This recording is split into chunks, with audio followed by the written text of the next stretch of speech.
бэрхшээлтэй хүний асуудлыг хариуцсан тохируулагч агентлагтай болсноор тэдний хөдөлмөр эрхлэлт шин түвшинд хүрнэ гэж салбарын яам үзлээ.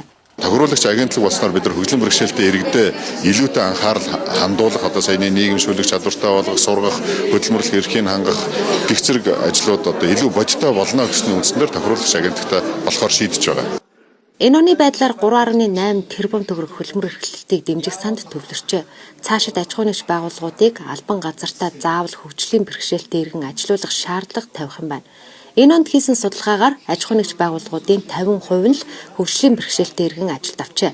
Нөгөө талаар хөгжлийн бэрхшээлтэй иргэд бие дааж хөдөлмөр эрхлэх болсон. Зөвхөн хараагүйчүүдийн холбооны дэргэдэл гэхэд хэд хэдэн жижиг дунд үйлдвэрлэлд ажилладаг.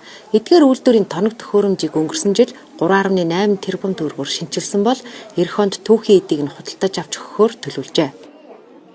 Банкнуудын хувьд бол яг хөгжлийн бэрхшээлтэй хүнд зээл олгохдоо нэлээд тийм дурамжхан байдаг.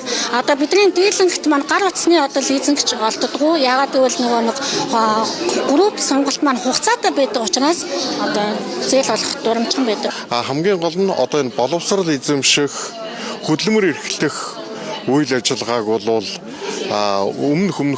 өмнө өнөөдрийн ч гэсэн дэмжиж байгаа л да. Гэхдээ бүр илүү үр дүнтэйгээр дэмжих шаардлагатай байгаа. Тэгээд мэдээж одоо бас одоо саадгүй байдал хүртээмжийн тухай хуулийн төсөл одоо боловсруулагдаад явж байгаа нь. Хөгжлийн бэрхшээлтэй хүнийг одоо тодорхойлохдоо бэрхшээлээр нь тодорхойлоод байгаа. Чи ямар бэрхшээлтэй вэ гэж тодорхойлж байгаа. Уг нь бол бид нар чи ямар чадвартай вэ гэж тодорхойлох хэрэгтэй. Энэ хүүхд юу чаддаг вэ? Юу сурах боломжтой вэ? Ямар ажил хийх боломжтой вэ гэдгийг тодорхойлох хэрэгтэй.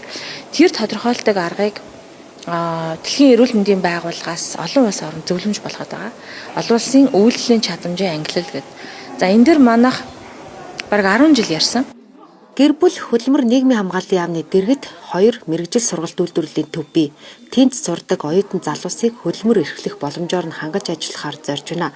Харин хөгжлийн бэрхшээлтэй иргэдийг асардаг хүмүүс төрийн бодлогын гадна үлддэг.